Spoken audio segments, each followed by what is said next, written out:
बहुत साल पहले की बात है। एक बूढ़ी औरत ऐसे राज्य में रहती थी जिसकी रानी बहुत सुंदर थी। उसके 4 बेटे थे जो आपस में लड़ते थे और उनकी पत्नियां भी एक दूसरे को पसंद नहीं करती थी। वो सब एक ही घर में रहते थे लेकिन इतना लड़ते थे कि उन्होंने अलग रसोई रखी। बूढ़ी औरत चाहती थी कि सब एक साथ खुशी से रहे और एक दूसरे की मदद करे।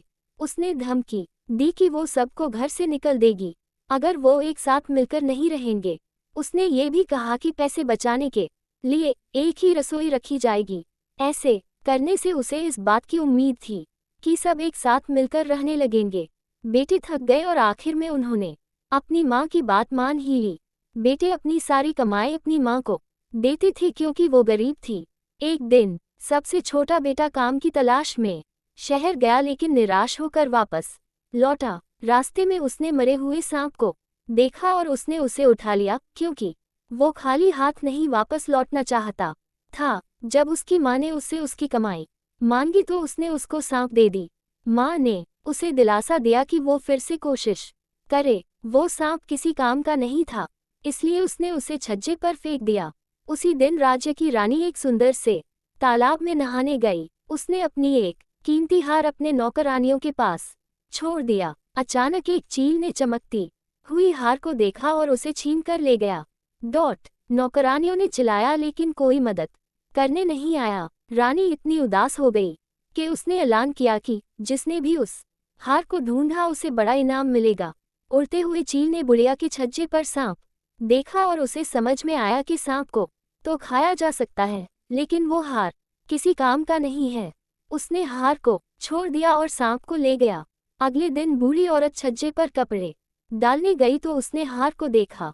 वो जानती थी कि रानी वो हार कब से ढूंढ रही थी। दिवाली कुछ ही दिनों में होने वाली थी। इस मौके पर दिए जलाए जाते हैं को लक्ष्मी जी खुश करने के लिए बूढ़ी औरत रानी के महल गई और चौकीदार से पूछा कि क्या वो रानी से मिल सकती है।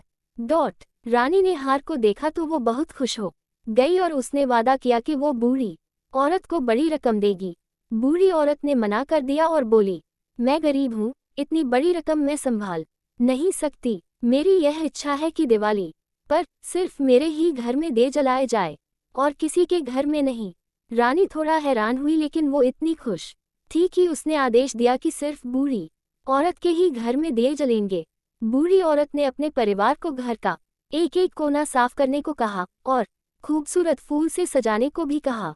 सबने साथ में मिलकर काम किया और बूढ़ी औरत ने पूरे घर में दिए जलाए। 12 बजे लक्ष्मी जी आई और चारों तरफ अंधेरा देखकर निराश हो गई। लेकिन उन्होंने बूढ़ी औरत के घर में जलते हुए दिए देखे क्योंकि उन्हें दिए पसंद थे। उन्होंने बूढ़ी औरत के दरवाजे पर दस्तक दी। बूढ़ी औरत ने दरवाज़ा खोला और अपने परिवार वालों को लक्ष्मी जी को फूल और मिठाइयों से स्वागत करने के लिए कहा। लक्ष्मी जी खुश हो गई और उन्होंने पूरे परिवार से कुछ बदले में मांगने के लिए कहा क्योंकि वो उनके भक्ति से प्रसन्न थी। बूढ़ी औरत ने कहा, हम चाहते हैं कि आप हमारे घर में हमेशा के लिए रहे ताकि हम सदा खुशी से रह सके। लक्ष्मी जी सोचकर बोली, मैं रहने को तैयार हूँ लेकिन आप सबको एक साथ मिलकर रहना होगा, लड़ना नहीं है। अगर किसी ने भी मेरी बात नहीं मानी तो मैं ये घर छोड़कर चली जाऊंगी। सब इस बात से बहुत खुश थी कि लक्ष्मी जी संतुष्ट थी। वो सब उनकी बात मान गए और उसी दिन से पूरा परिवार मिलजुल कर साथ में रहने लगा और एक दूसरे की इज्जत करने लगे। बूढ़ी औरत इस बात से संतुष्ट थी कि उसकी इच्छा पूरी हो गई। इसी तरह से लक्ष्मी जी आने वाले पीढ़ियों के लिए भी उनके घर पर पधारी। अगर आप हमारे चैनल पर नए हैं तो प्लीज़ हमारे चैनल को सब्सक्राइब एंड लाइक जरूर करिए और हमारा बेल आइकॉन जरूर दबा दीजिए ताकि कोई भी सबसे पहला वीडियो सबसे पहले नोटिफिकेशन आपकी जाए। मिलते हैं आप नेक्स्ट वीडियो में।